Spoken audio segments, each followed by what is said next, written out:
My name is Elizabeth Malampi, and I am one of the co-presidents of Harvard Animal Law Society. Thank you all so much for joining our event today. I'd like to thank our co-sponsors before we get started. First, our Animal Law and Policy Program, the Harvard Law School Effective Altruism Group, the Food Law and Policy Clinic, the Food Law Society, and the Women's Law Association. And lastly, before I introduce our speaker for today, I also would like to extend an invitation for everyone to join our final Animal Law Week event tomorrow at the same time as today. And if you have any questions for our panelists, please submit them through the Q&A function, and we will get to them after the presentation. Today's Animal Law Week event features Deborah Berkowitz, the Worker Health and Safety Program Director at the National Employment Law Project and a former senior official at the Occupational Safety and Health Administration during the Obama administration. The title of her presentation is Back to the Jungle, the Impact of COVID in Exposing Meat Industry Labor Conditions. The topic could not be more timely, as just this week, Debbie testified before Congress on this very issue. Debbie joined NELP in 2015, following 6 years serving as the Chief of Staff and then a Senior Policy Advisor for OSHA. She has a long record of achievement in the field of occupational safety and health. Her past positions include Health and Safety Director of the United Food and Commercial Workers Union and the Health and Safety Director of the Food and Allied Service Trades Department of the AFL-CIO. In her latest role, Debbie works with national and state partners to develop successful policies and campaigns that improve conditions for vulnerable, low-wage workers in dangerous industries, including temporary workers and those in the meat, poultry, and food industry. She is the recipient of numerous awards, including the American Public Health Association's Alice Hamilton Award. Please join me in warmly welcoming Debbie Berkowitz. Thank you, Elizabeth, and nice to meet everybody. It's really an honor to be here virtually and to speak at this conference. You know, I think I spoke at it once before, 4 years ago. But 5 years ago, I actually created a large coalition of animal rights groups, worker safety and worker rights organizations, and food safety organizations. And that coalition was created to oppose policies that endanger workers, animal welfare, and consumer safety. So all these goals are really connected. So I'm really glad that this conference, focusing on protecting animals, has decided to spend a few minutes thinking about the over 500,000 workers in meat and poultry, in these plants. You will see that this is not just a workers' rights issue, but a civil and human rights issue. As a nation, we must prioritize not only the humane treatment of the animals slaughtered in this industry, but the humane treatment of the workers who risk their health and safety to process and package the food we eat. It's a legal, moral, and human rights imperative. The overwhelming majority of meat and poultry workers are Black, Latinx, and immigrant workers. Meat and poultry plants are located in largely rural areas where the plants seek to hire the nation's most vulnerable workers. Many of the workers in the industry are refugees, and in most plants, you will find dozens of languages spoken by workers. Meat and poultry plants are among the harshest working environments in the United States manufacturing. In plants across the country, workers stand close together, side by side, on both sides of long conveyor belts in cold, damp, dangerously loud conditions, holding knives and scissors. They make the same forceful cuts or motions thousands of times a day. A typical poultry worker, for example, handles dozens of birds per minute. Turnover in these plants can average 60%, but it usually can run as high as 150%. The work is not only backbreaking, but it is also dangerous. According to the industry's own self-reported statistics over the last few years, meat and poultry workers are injured at rates on average 50% higher than all workers in the private sector, with injury rates in red meat plants running almost twice as high. Further, the government has found that these statistics are an undercount. The real rates of injury and illness are much higher. The meat and poultry slaughtering and processing companies report more severe injuries, such as amputations and injuries or illnesses that result in the overnight stay in a hospital, to OSHA than industries that are usually recognized as hazardous, like sawmills, industrial building construction, and oil and gas well drilling. Among the tens of thousands of companies that report severe injuries to OSHA, several meat and poultry slaughtering and processing companies ranked among the highest. Tyson's Foods is 5th, Pilgrim's Pride, JBS is 6th, Cargill Meat Solutions is 16th, Smithfield, National Beef and Coke Foods are all in the top 30 of 10,000 companies. Before I talk about the meat industry in this pandemic, I also want to spend a few minutes here on how weak worker safety rights are in the US. 50 years ago, Congress passed the OSHA Act and gave workers for the first time the right to a safe workplace. They guaranteed workers a workplace free of hazards that can cause serious harm or death. For the first time, it gave employers the responsibility to provide a safe workplace to prevent injuries. The underlying premise of the law, and of course what I've done for the last in my life's work, is that workplace injuries and deaths can be prevented by implementing safe conditions. But the OSHA law was a weak law. Unlike other labor laws and environmental laws, the only means Congress gave workers to enforce their new safety rights was to file a complaint with the agency, OSHA, and ask the agency who enforced the law to investigate the alleged hazards. Workers were not provided a right to sue, a private right of action. So if OSHA decides that they're not going to respond to workers' complaints, as the OSHA did in the Trump administration during COVID, then workers have nowhere else to go. They're on their own. And the other thing I want to make clear is that if you are working and you get injured or get killed on the job, you really have no right to sue your employer. Workers' compensation laws in every state of the union strip workers of their right to sue their employer if they're hurt on the job, even in cases of negligence. So now back to sort of the main part of the discussion here is the meat industry, was dangerous, as you saw, even before COVID. And the meat industry, the plants are huge. They have thousands of workers in a plant at a time. As I said, they're packed together on processing lines, slaughter lines, lunchrooms, break rooms, and bathrooms. And in most plants, the line speeds run so fast and they're so short of workers because it's backbreaking work and they're always short of workers. Workers can't leave the lines to go to the bathroom even once to wash their hands. The meat industry from the beginning of the pandemic tried to just keep going and not make any adjustments. Well, my office closed, your school closed, I was working from home, restaurants closed, we're all zooming in. Supermarkets had us standing 6 feet apart. The auto industry retooled. The meat industry continued to have workers working shoulder to shoulder, crowded into break rooms, lunch rooms, and when they clocked in. Right at the beginning of the pandemic in March, the Centers for Disease Control announced that social distancing, or being 6 feet apart, was the most important measure to protect all of us from the spread of the disease. Well, the meat industry just decided that they weren't going to implement that, the most important part of the CDC guidance. In fact, the corporate executive of one of the billion-dollar meat companies, Smithfield, said social distancing is a nicety that makes sense only for people with laptops. Then in late March and early April, when we were all then told to wear a mask by CDC, the meat industry didn't implement these measures either. At a hearing I just did on Tuesday, Congress was told that many workers were just to pull their hairnets down over their face, that would be their mask. These are billion-dollar companies. Workers were just not protected. No social distancing, no masks, no stepped-up sanitation or hand-washing ability allowed. And then, as workers got sick and died, the government agencies that usually hold this industry accountable gave it a pass. The industry decided to use its political weight to make sure they would not have to change anything or to protect workers, and asked the administration to aid them in this quest.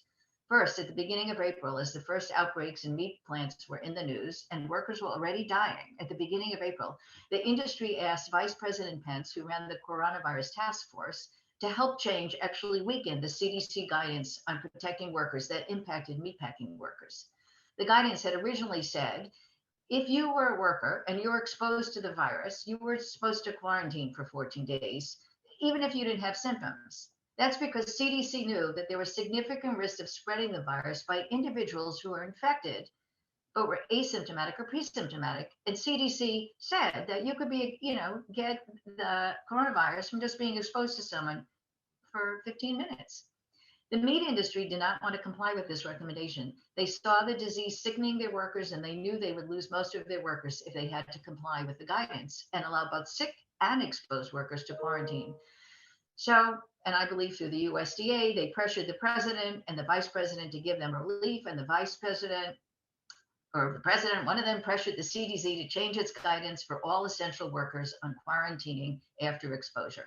The new guidance issued on April 8th, and mind you, this guidance was reversed right after the election, said that if you were a worker, like in a meatpacking plant, and you were exposed, like your coworker was infected, your company could require you to come back to work. You were no longer allowed to quarantine.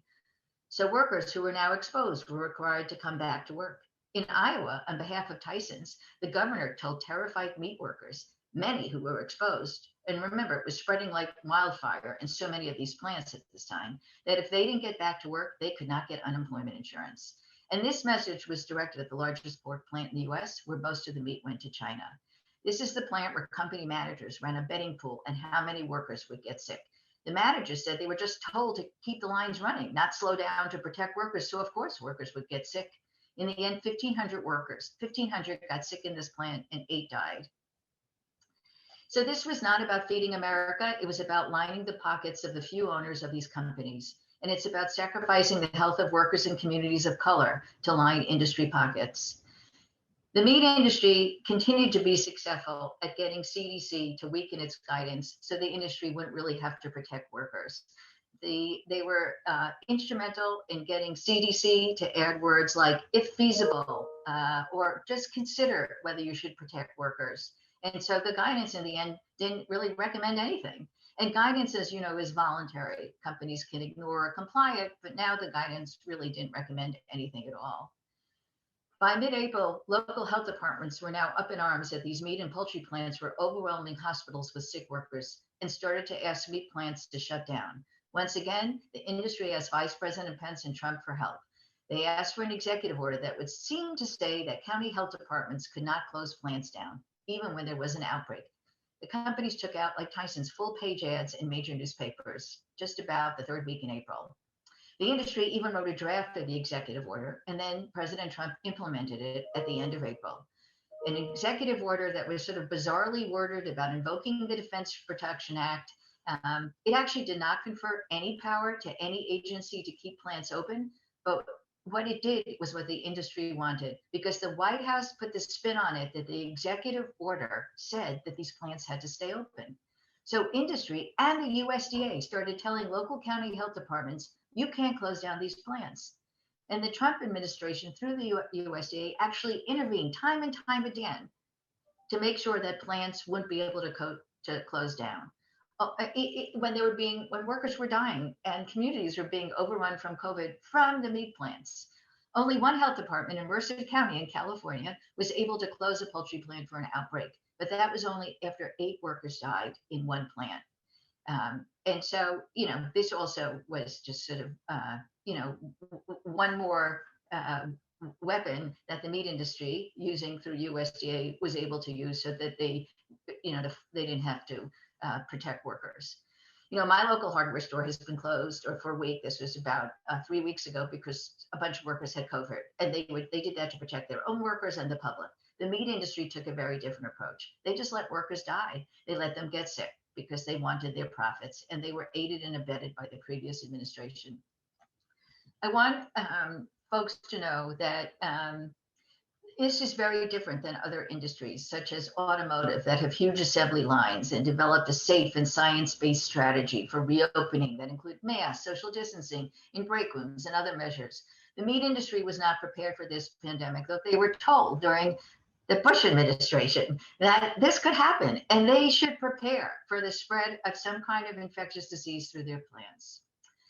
As I noted here, that CDC helped the industry by weakening the guidance, but I also want to make it clear that the CDC didn't keep any data on how many essential workers and where were getting sick and dying from COVID. When you got it, if any of you got a test from COVID, it didn't ask on the form where you worked, right? It just asked if you were a healthcare worker, because that was added in May.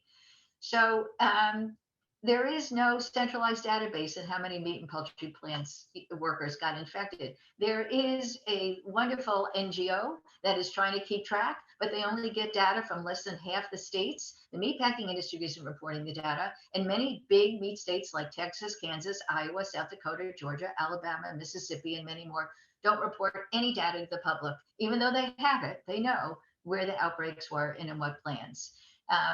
So the best data we have is actually compiled by this NGO, who thinks that at least 55,000 workers got sick, many were hospitalized, and many died. But a better analysis was actually published by the National Academy of Sciences. The National Academy of Sciences published a study finding that in just the first few months of the pandemic, the unmitigated spread of COVID-19 in meat and poultry plants was associated with between 236,000 and 310,000 cases and 4,300 to 5,200 deaths as of July 21st. Workers, their families, and their communities paid a huge price when companies failed to mitigate the spread of COVID-19 in meat and poultry plants. We know that even with data from just a few states, more workers have died from COVID-19 in meat and poultry plants to date during the pandemic than died from all causes in the industry in the past 15 years. And COVID-19 continues to spread in the industry. Instead of implementing social distancing and getting masks for workers, big meat packers like Tyson Food, JBS, and Smithfield implemented policies that incentivize sick workers to come back to work, no matter the risk and regardless of whether they were healthy or not. Though CDC guidance was clear that to mitigate the spread of COVID-19 in the workplace and the community, sick workers should be removed from the plants and quarantine, much of the meat and poultry industry decided to ignore that guidance. These policies, some that lasted well into the summer, provided a $500 to $600 bonus to workers who worked every day in a month. For some companies, workers could not miss a day in 3 months to qualify. The companies snidely call these bonuses hazard pay or responsibility bonuses. And this is a lot of money for meat and poultry workers that make on average of $13 an hour. So if they missed 1 day or 2 days or 3 days because they were sick, they lost everything. So this wasn't like, the hazard pay you hear about, that for every hour work you worked during the pandemic, you would get a bonus. This was really to incentivize sick workers to come back to work because they were short of workers. Then some politicians and even administration officials in the previous administration tried to blame the spread in meat and poultry plants of COVID-19 on the immigrant workers in the plant. The CDC did a study which burst that racist balloon. The study showed clearly that the conditions in meatpacking plants themselves were the key vectors for the spread of COVID-19 among workers. Today, workers in meat and poultry plants are still working shoulder to shoulder and elbow to elbow. Adding insult to injury, although CDC specifically told the plants this would not mitigate the spread of COVID-19 in their plants, the plants embarked on an effort to hang plastic sheeting along the sides of workers congregated together on production lines. But workers were still close together, packed together, and the sheets were neither in front of their faces, like where they breathe or reach to do their work. They reach to get meat from a conveyor belt, then they cut it and they put it back, and the workers right across from them. And even though CDC saw what they were doing in April and told the companies that there's no evidence that these plastic sheets on the sides of workers would do anything, the meat industry, that's sort of all they did. It's not rocket science to figure out, how to protect meat and poultry workers from COVID. It wasn't inevitable that COVID-19 would spread in these plants. If they had followed the basic CDC guidance of 6 feet apart, masks, spreading workers in break rooms, locker rooms, and when clocking in, assuring ventilation systems were maintained and checked and more fresh air was circulated, allowed workers to get into the bathroom more frequently, built more sinks, provided more hand sanitation, the spread of COVID-19 in these workplaces and out into the community would have been mitigated. But the industry decided to thumb their noses at most of the guidance. The majority of workers in the meat industry are Black, Latinx, and refugee workers. And we know that these workers have a disproportionate rates of illness and death related to COVID-19. The Centers for Disease Control and Prevention estimates that 87% of all infections occurred among racial and ethnic minorities in the industry. The message to these workers from the industry and from the previous administration, it was devastatingly clear. They considered them expendable. So in addition to CDC and USDA giving the industry a pass during this pandemic to protect workers, the most stunning failure was in one agency whose job it was to protect workers, and that was OSHA. During the pandemic, OSHA decided, Eugene Scalia, the Secretary of Labor, decided not to issue any requirements for employers to implement to protect workers from COVID-19. CDC had guidance, but guidance is voluntary. And you saw, as I said, it was weakened down, so it really didn't require much. But companies can ignore it or they can comply with it. Standards are requirements in OSHA. At the beginning of March, OSHA was petitioned by the AFL-CIO, and hundreds of organizations joined that petition that OSHA it's in the law, could issue an emergency temporary standard, that if there ever was an emergency in occupational health and safety, this was it. I mean, COVID-19 is not only the single largest public health crisis in our lifetimes, it is the single largest occupational health crisis that OSHA, the agency, has ever seen. But the Department of Labor and OSHA refused to issue a single requirement that employers must implement to protect workers. It was not required to provide a mask in the workplace unless your governor or your county did that. 6 feet apart, no requirement to notify workers if your coworker was sick, no requirement that you have the ability to wash your hands. I mean, no requirement to sanitize equipment that was, that you shared. OSHA, the agency I worked at for 6 years and who had a very different response to a previous pandemic that was short-lived and not as grave in 2009, the H1N1 pandemic, completely abdicated their responsibility and their mission to protect workers.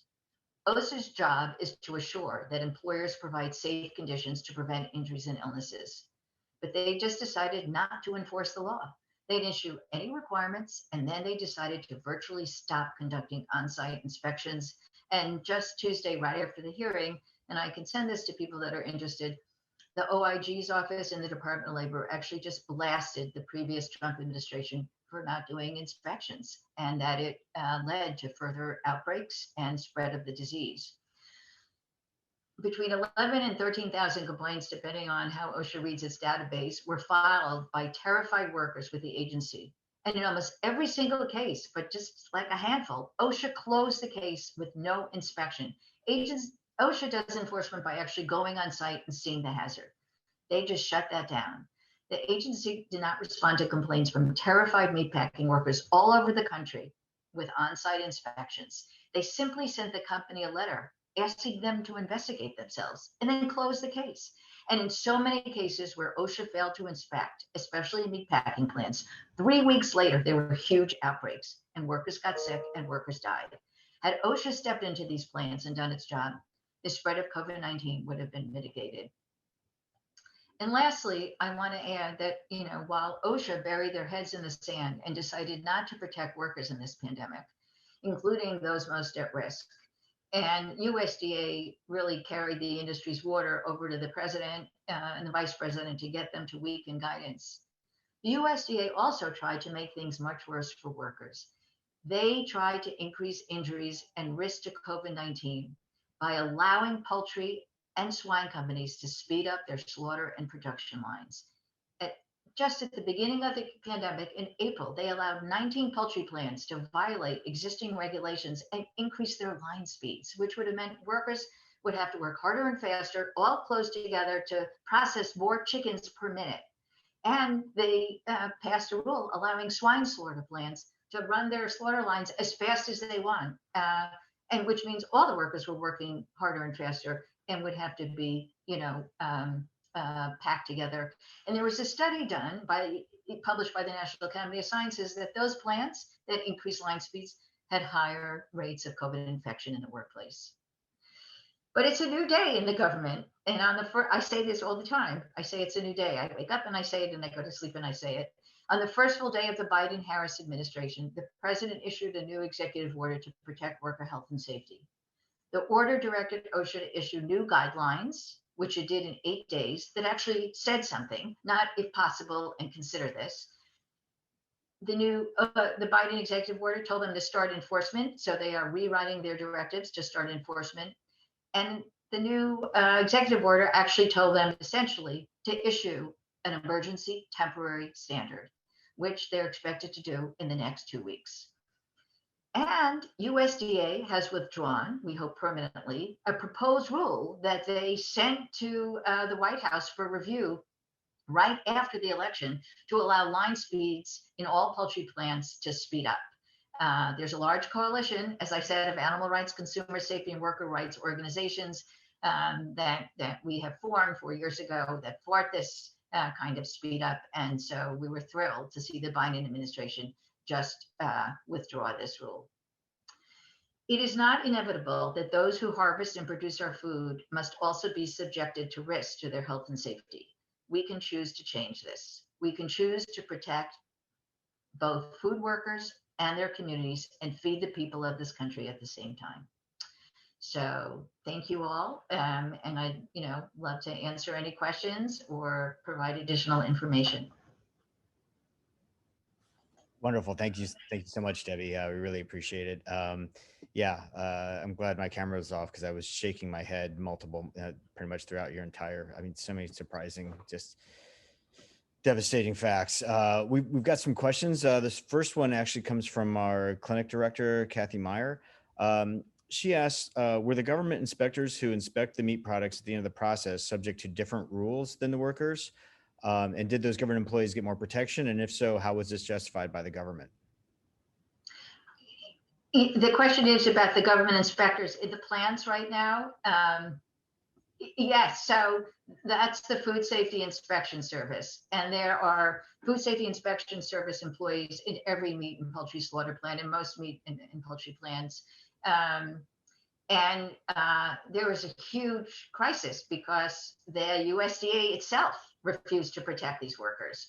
And right from the beginning of the pandemic, they didn't get, when CDC said in April, workers should get masks, not only did the packing house workers not get masks, but USDA had no masks to give to its FSIS inspectors.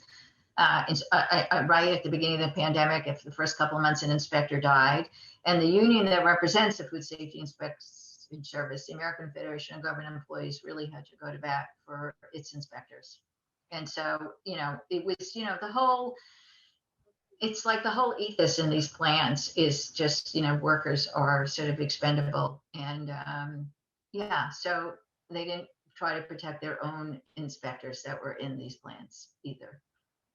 And I can remember, I think this was described in one of the shows, I saw you on the Rachel Maddow show. And I think at the Waterloo, Iowa plant, the plant owners were actually pressuring USDA inspectors not to wear masks because it, quote unquote, set a bad example to the rest of the workers and might make them think that there was some problem. So like, even when they brought their own masks, they were being pressured not to use them. It's crazy.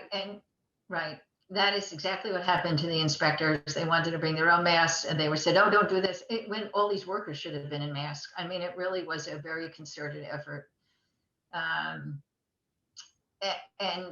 Public Citizen just released a press release yesterday about these emails between the meat industry and the Food Safety Inspection Service. I haven't had the time to go through it all, but it sort of reflects exactly, Chris, what you were saying of the industry saying, don't make us do this, don't make us do this, don't make us do that. To the FSIS to also make sure that their employees don't have a whole lot more protection than packing house workers do. And following on that, I remember when you came back and when you spoke here before, I think in 2017 at the Just Food Conference, you said something that I couldn't believe. And so I put my hand up. You had said that when you went into some of these labor negotiations at these slaughter facilities, that your request was that the workers be treated at least as good as the animals. And I was like, come on, that has to be hyperbole, right? Because it certainly, we all know how it ends for the animals there. And you told me a stat about the number of inspectors and what it would take. Can you talk a little bit about that? About the different, I think you said at the time that at least. Right. I think people are going to be stunned about how weak worker safety rights are. So food safety, there's like 5,000 food safety inspectors in a couple of hundred meat and poultry plants around the country, maybe 300. The federal agency in charge of protecting workers, it would take OSHA 165 years to get into every workplace just once. And the agency was very hollowed out by the last administration, so they reached the lowest number of inspectors in the history of the agency. But Congress passed the OSHA law and then never funded it. I said in my testimony on Tuesday, and in fact, our editor that proved we have somebody in our office that proved my testimony, and he said, OSHA's budget is 1/14 of that of EPA, just to show you how small an agency it is. So, it's a really small agency. And, it's interesting because if you read The Jungle, which is the title of my presentation, it was a novel. And really it was about packing house workers and them screaming and yelling about how the speed of the line and the nature of the work was killing them. But what grew out of that was a movement for food safety, not a movement for worker safety. And, there's a great book by Eric Schlosser called Fast Food Nation. And then maybe you all have read it already, about just what happened in the meat industry starting in the late 70s and how you ended up with the industry that you have today with the CAFOs and all this stuff. But the industry just decided in the 70s, it used to be all unionized. When I started my job, and I'm old, in 1978 at the AFL-CIO, or 1979, January 79, and I went down to poultry plants in Harrisonburg, Virginia, which is sort of close to us. They were all union. Every plant was union, and we would negotiate. None of them are union. The industry broke the union. The industry specifically went to recruit workers from farms, from Mexico, to come, to get the most vulnerable workers, to partner with refugee agencies. Meatpacking plants just completely retooled. So before it was sort of a skilled job, where Chicago and Kansas City, you'd have the slaughter facilities, and then the quarters and sides of beef would be, sent to different processing facilities. A company now owned by Tyson's called Iowa Beef Processes in the late 70s. They just set up in the middle of nowhere, and like your cattle came in one end, or your hog came in one end, and your pork chop or your steak came out the other. And they broke the wage in half of the red meat industry. And, so so people didn't want those jobs anymore. You couldn't really support yourself. So who would want these jobs? The most vulnerable workers who really don't have the agency, to get up and say, oh, I'm going to have another job. This is where I work, especially refugees. I mean, it's, so during this whole pandemic, I have spent the last year talking to the press, getting, I would get called by the children or workers, because, I used to work for the union that represents packing house workers, that it's spreading like wildfire. And we would call the press and they would ask to speak to a worker, and I couldn't get one worker of color to speak to the press. They were just terrified. So it was their children that spoke up, who are, largely in their 20s, a lot of these. So, Dulce Castaneda testified with me on Tuesday. She started a Facebook group called the Children of Smithfield. Like, what other industry does this happen in? So, I mean, that's just, so, so not only are they horrible to animals, but they're horrible to workers too, the meat industry. So. And, to your point about the jungle, I think Upton Sinclair said that, that was his initial purpose, was to focus on the plight of the workers. And he had a famous quote where he said, I wrote a book, I aimed at America's heart and I ended up hitting their stomach. I know. Yeah, so we've got another question here about when the petition you mentioned said, so when OSHA denied the petition you mentioned to set an emergency standard, did the unions file a lawsuit challenging that decision? And if not, why not? And if so, what did the courts rule? Yes, the unions challenged that decision, and the courts, and Eugene Scalia, who was the Secretary of Labor, opposed it and said, and the court said we have to defer to the agency, and that was it. So yes, the AFL-CIO filed the petition, I believe, right at the beginning of March 6th, 7th or something, before we were all shut down, because we all knew what was coming. Worker safety people, we knew it. You just knew it right away. And right. And so they did file a lawsuit, and the courts ruled against them. So it's a new day. And, back in April, if you think about it, you look at the numbers, or late, a year ago, when the AFL-CIO filed its petition in March, there were like 80 infections and 2 deaths. Now you have 500,000 deaths, and you have 23 or 24 million infections. So it's a very different time period. You have new emergent variants. So it's really still a grave danger, and we hope that OSHA issues this standard pretty soon. Great. We've got another question from the audience. asks, are states able to set more protective standards, or are we stuck with the federal OSHA standards and enforcement efforts because of preemption, either express or implied? Yeah, I left this out of my presentation. So, and we have a lot of this on our website at NELP. I have a blog of which states and cities have moved forward. So the way the law works right now, when Nixon signed the OSHA law in 1970, one of the deals that were cut that if states wanted to run their own OSHA, they could. It had to be as equivalent as federal OSHA, but states could do it. And 21 states came right in the 70s and said, okay, we're going to do that. They have to pay half, and the feds had to pay half. So those 21 states that have state agencies, they could have issued their own standards. They could have done a lot more than what federal OSHA did. And some of them did. Virginia issued a standard.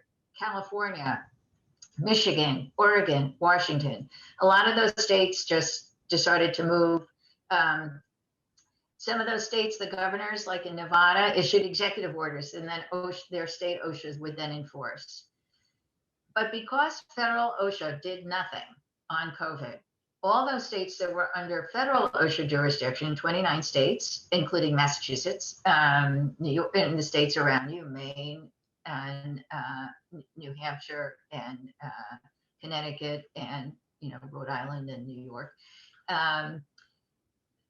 they usually don't do worker safety. They have no agency, they have nothing there, but because federal OSHA didn't move, they could move. And so a lot of the governors issued executive orders on workplace safety, and then they had to figure out that had requirements like 6 feet apart or masks or whatever, that, allies could get the governor to issue. But there was no built-in enforcement mechanism, so they had to create it. And I think that here in Massachusetts, the governor, you have allies like MassCosh and all these groups, and the unions work very hard to get the governor to, I think, have a hotline, and then I think it was the AG's office that responded to a lot of this. They can, I think, but in the end, it was just about 14 or 15 states that did anything, so not a whole lot. And my understanding is that having justified these terrible conditions during COVID as some sort of emergency, saying it was necessary to preserve the U.S. food supply, my understanding is that much of the meat processed during those early months was actually sold overseas. Is that accurate? Right. That was a completely false choice. We could feed America or protect workers. We can and must do both. The pork, exports to pork just zoomed up during the COVID-19. I mean, it just went so high. I guess that's not an artful term, zoomed up, but they really increased. And I wanted to say that though the president kept saying we have to keep the plants open, that executive order did not say that at all. That was just spin. It didn't say anything, in fact. So it was, once again, just, it's very scary when you have an administration that's really cozy with the meat and poultry industry, because, in so many ways, right, they jeopardize animal welfare, worker rights, communities, and animal welfare and the environment. So, it was really a nightmare that I had never seen. Even Ronald Reagan, who ran on a platform of limited government, probably started what it was taken to its zenith in the Trump administration, but of limited government is great. Even he gave the largest fines that the agency ever issued to a meat and poultry plant. I mean, no president has ever decided not to go after bad actors. None until now, until the last administration. And you bring up the issue of fines. I thought I read too about in Colorado, there were some fines issued, but they were just insanely low, so to the point that they would never deter this conduct. Like the one complaint in meatpacking that the agency responded to, and only because the press was all over them, and they did it right before the election, was JBS, the big plant in Greeley, Colorado, where the local union president was so brave and went on TV and said, workers are dying, something has to happen. This was the plant where the JBS got Redfield, the head of CDC, to call the local health department there and said, let them bring back exposed workers, because they need to keep meat going. OSHA went in there in April. I don't even think they did an inspection. And then 6 months later, they issued a little citation. 8 workers were dead already. Workers who were sick and were told by the nurse to go back to the line. These were immigrant workers, workers of color. And when the workers heard that the fine was 15,000 or 16,000, I mean, this is $1 billion company. They said it's even worse than no fine, because it's like it just said to the industry, there's no consequences for endangering workers. I mean, just sort of think about that. And yeah, so it's just stunning what happened. Mm-hmm. And a question from the audience: why do you think there's no accountability on this issue? How is it that companies or leaders of oversight bodies are not being put through the ringer for their actions on this? Well, yesterday or Tuesday was the first oversight hearing. Jim Clyburn is launching an investigation of outbreaks in the meat and poultry industry. I mean, I was at OSHA for 6 years. When Congress changed, the Republican Party was just really anti-OSHA. That's just, they don't want regulation. They don't want to hold industry accountable. I mean, the voices they hear the loudest, the Chamber of Commerce, where were they on worker safety? So, but I also think you can't underestimate the enormous power of the meat industry in this country. It is very highly concentrated. 2 companies are more than 50% of the industry. That's Tyson Foods and JBS Pilgrim's Pride. And then you've got, Cargill and Smithfield and Koch brothers, Mount Air, all billion-dollar companies.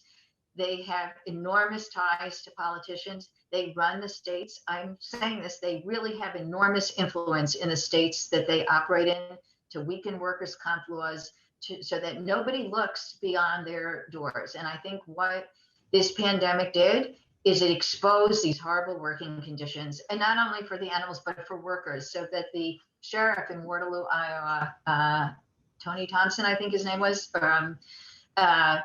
he said, I've been a sheriff in Black Hawk County for a while. I knew there was a John Deere plant. I had no idea what this meat packing plant was. And when I walked in, I was stunned that workers work like this.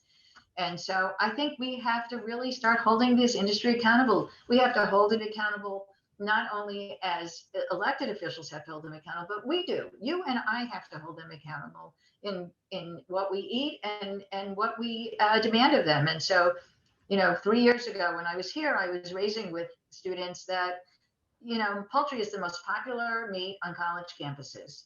There's got to be a way to figure out that you're only going to buy meat from certain plants. You already have some regulation or some codes about, they can't scream at the animals, or they can't slaughter them in certain ways, or they have to be, antibiotic free. But you can think about some maybe worker rights and worker safety kinds of codes of conduct that plants have to meet to sort of try to do your part, so that we hold the industry accountable.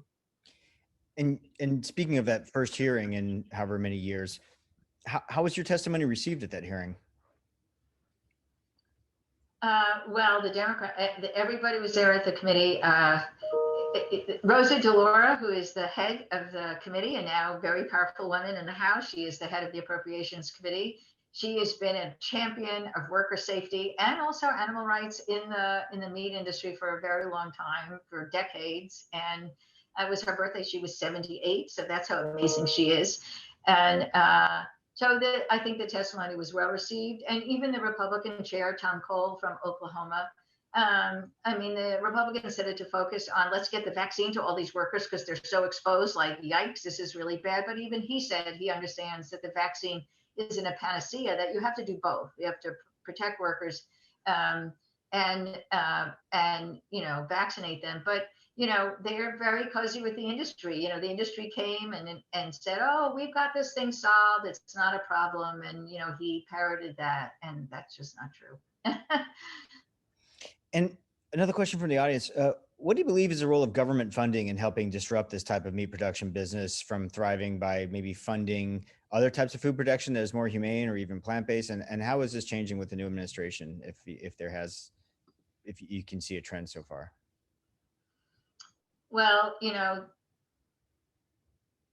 the jury's a little out on the new USDA. Secretary Vilsack was just confirmed. They did withdraw this line speed increase rule, so that's really a very good sign. We'll wait. I know that there should be a focus on sustainable agriculture, right? And including meat and poultry and small farms. And I hope to see that. We work really closely with Senator Booker in the Senate on preventing regulations that would increase line speeds, but he's also really an advocate for sustainable and smaller slaughterhouses. And so I'm hoping that, just the fact that the Biden administration on the first full day in office issued a executive order on worker safety and health, that's like a whole 180 from the previous year. So, just the fact that he's going to allow OSHA to issue a standard that meatpacking plants have to comply with. I want you to know that the meatpacking industry, like Cargill, they've been all over the House and Senate saying, oh, we can't comply. We have to keep workers squinched together. There's nothing we can do. And that's just not true. All of us have paid the price. I mean, we have relatives that lost their whole business, right? So it's just, there's a price everybody pays in this pandemic. And, the quicker we protect workers, the quicker we're going to open the economy. So we're not paying this price. And, someone asked, and I'll follow something. It says, do you think there should be more smaller slaughterhouses to break the big ones? And to the point you were just making as well, we produce a weekly animal law digest in-house here at the Animal Law and Policy Program that does a survey of all things animal law that have happened, sort of legislative, case law, any regulatory actions or academic pieces. And then the Brooks Institute for Animal Rights and Policy puts that out and distributes that to about 800, 900 people or so. And in reviewing that this week, we saw a bill in Rhode Island that was an anti-CAFO bill, like a moratorium on any large concentrated animal feeding operations on any new ones, and that existing ones have to be phased out by, I think, 2040. But it was really fascinating that the name of that bill was the Family Farm Protection Act, that it was all about actually reducing the size to sort of protect smaller producers and realizing that this conglomeration that's happened in the industry has sort of been bad for everybody. Can you speak to a bit to that? No, I agree with that. I think the concentration in the industry, and, people say to me, oh, but if you say, the industry should shrink, there'd be less meat produced and there'd be less jobs. These jobs, most of these plants have a 60% turnover. So, it's like they're cycling through workers, thousands of workers are coming in and out. They're not like all good, great jobs. So the industry could be smaller and could be safer and could be better, but that would be less profits for just the few people that own these companies. And I think these kinds of bills, are good and important, and there should be more of them. I know there's a whole effort in North Carolina, but it's very hard because the meat industry runs that state, because, the CAFOs have really, caused a lot of, community concern about pollution, and also about, workers who are injured, and then what happens to them. So I think we really need to sort of look at this as a society. In 2015, when I came out of OSHA and was working on this project with Oxfam, they did the first publication about lives on the line in the poultry industry, which they started working on based on all the work we had done in OSHA.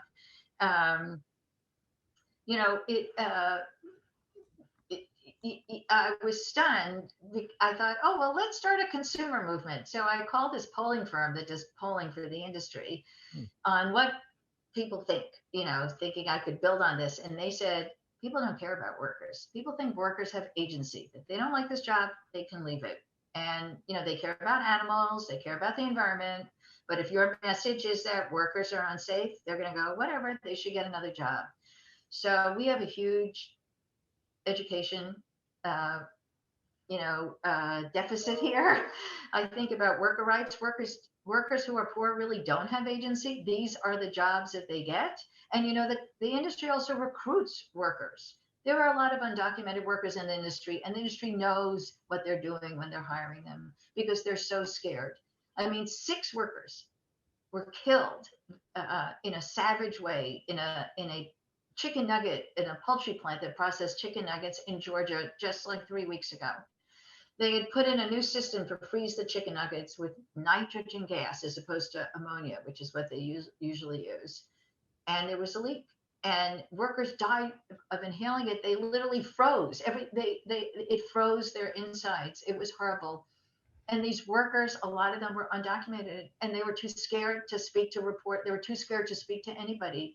It's like, it's not a one-off that 6 workers were killed in this Georgia poultry plant. It's just, the industry just cuts corners, and then workers suffer. I mean, Tyson's Foods in Iowa had an explosion of their like refrigeration system and shut their plants for 2 weeks. You didn't hear about, oh my God, we can't do that, there's a food shortage. No, they had to shut their plant because they probably contaminated it, and they had to clean it up. They couldn't sell their meat. There was another explosion at agro-processors in Pottsdale, Iowa. Workers got hurt, and they had to close the plant for 2 days. There's no screaming and yelling about food shortages. They only screamed and yelled at food shortages when it was that they had to protect workers, and they don't want to do that. So maybe we should start thinking about making that something they should care about. For sure. And you mentioned the Oxfam report. That I think was something that shocked a lot of people, and many listening now may not be aware of it, but it was talking about how because there's no time for bathroom breaks, that at pretty much every major poultry processing company, their workers were having to wear diapers on the line. Can you speak a bit to that report? So I should send everybody, the John Oliver Show 2 weeks ago did a great piece on meat and poultry industry, and actually showed a worker peeing right on the line because they didn't have time to go to the bathroom. But yeah, because, most plants, assembly line plants where people work, if someone has to go to the bathroom, they raise their hand and another worker moves in. It's just so to keep the lines running. They don't have these backup workers in meat and poultry. So if you're going to go to the bathroom, everybody else is going to have to pick up your slack. You don't have time. Most meat and poultry workers don't go to the bathroom at all during the day. So, or many of them. So, I mean, if you have a job that's maintenance and you're walking around, that's different. But if you're a line worker, which is the workers that are most exposed, you don't really have that option. And there was sort of an update to that report done by Human Rights Watch on the meat and poultry industry that I can send, Chris. They did it last year to update the data and the interviews on this. And it's an amazingly powerful report about this industry. And it really showed that it wasn't some one-off. And like we said before, a lot of people just assume like, oh, well, obviously if something like this happened, OSHA would just take care of that. I mean, that certainly would be an OSHA violation. And as you said, that the inspections aren't there. And I think in the Oxfam report, they talked about one plant that did give bathroom breaks. They gave one 15-minute break for 500 workers. And that was it. So you have to crowd in. And so now with COVID, you can't crowd, right? So way back, in 1990 something or other, I was working for the UFCW, that I got OSHA to issue a interpretation of the standard that requires them to provide bathrooms, that they also had to allow workers to use it.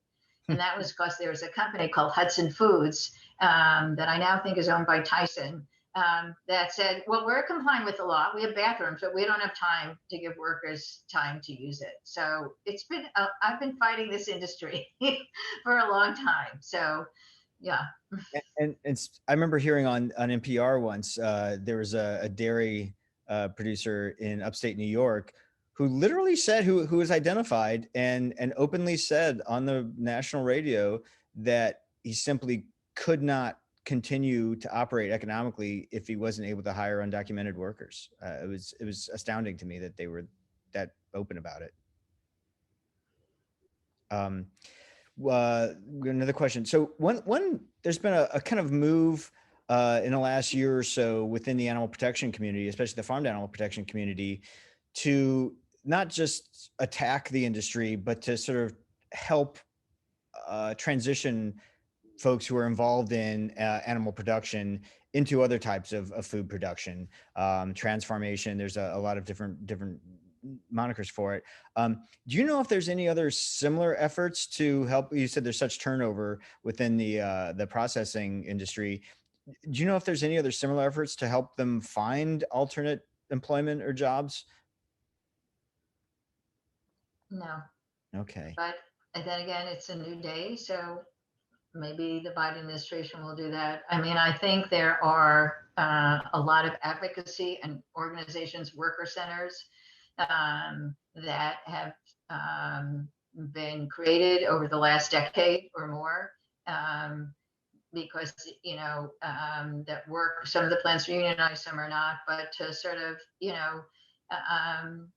help workers that were once in these industries that got injured get back on their feet so they can find other jobs. I mean, I think that I always wondered about these farmers, these hog farmers and the chicken. I mean, they're owned by the industry. They cannot love these big companies. I mean, the big companies are squeezing every penny out of them. So when the industry hides behind, oh, we need to protect the family farmer, that's really a lie in a way. These farmers are owned by the big companies. They do all the business with them, and it's just not an easy thing to do. And so, I wish there was a way to harness the anger of these farmers against the big companies to say, this has just got to stop here. We need sort of a different way. But, the industry, as I said, is very powerful. They are so wealthy because they're so concentrated now. And they just do all this public relations. They're a really hard thing to fight. It sort of reminds me a little bit of the oil and gas industry fighting climate change. So, we're just going to have to keep on going. And your efforts on sustainable farms and agriculture and worker safety and consumer safety, I want you to know that everything that the USDA did under Trump, in no way did it make consumers it had nothing to do with food safety. And so I'm just hoping that we gotta all still fight. This is certainly a battle worth still engaging in. And you mentioned sustainability there. What do you think about the SASB, the Sustainable Accounting Standards Board, and if you think there's any impact it can have if those standards become required rather than just voluntary guidelines? Well, I'm not that familiar with them. I do work a lot with businesses on sustainability principles. And so, yeah, I definitely think, we need to really focus on that and do more. I think as students, if you come back to school, let's hope in September, and you just think about what you can do on campuses and where you purchase. And, and there's also, we tried under the Obama administration to pass an executive order that, the government gives big contracts to Tyson's, and it all goes through the USDA. It's all to sort of, feed people. Like, shouldn't they have to report their OSHA violations or submit their worker safety records? That got overturned by Congress on the Congressional Review Act. But, we got to just keep pushing back where we can and keep finding leverage points, I think, is important. I know that in the state of Massachusetts, if they're doing contracts with, various companies, you could require that they have to provide their record of OSHA citations or injuries or their safety programs, things like that. We see that even with companion animals, where a lot of states and counties and municipalities are passing laws that a pet store cannot source animals it sells from any provider that has existing USDA animal welfare violations or has had a violation in the previous 3 years or something like that. So if we can do it for cats and dogs, it seems like we could be able to do it. Yeah, exactly. Right? So I think we're just out of time here. We've got about half a minute left. Just wanted to ask you if there's anything else you'd like to say that you hadn't. And I just personally really want to commend you to devoting your considerable times, talent, and energy to your own personal life force to really helping defend these vulnerable populations. It's doing the Lord's work, and we really appreciate it. Well, I look back on my life, and I feel very lucky that I started this work when I was young and have been able to continue in this fight. There's a lot of things that you all can do from Harvard Law School that will make a humongous difference. So thanks for having me. And I look forward to working with your clinic because I think there's a natural symbiosis between worker rights and animal welfare. And I think we can do more work together. So thanks a lot, Chris, and everybody else for listening in. And I'm at dberkowitz@nelp.org if you need to reach me. Wonderful. Thank you. Thank you so much again, Debbie. Okay, take care, everybody. Bye.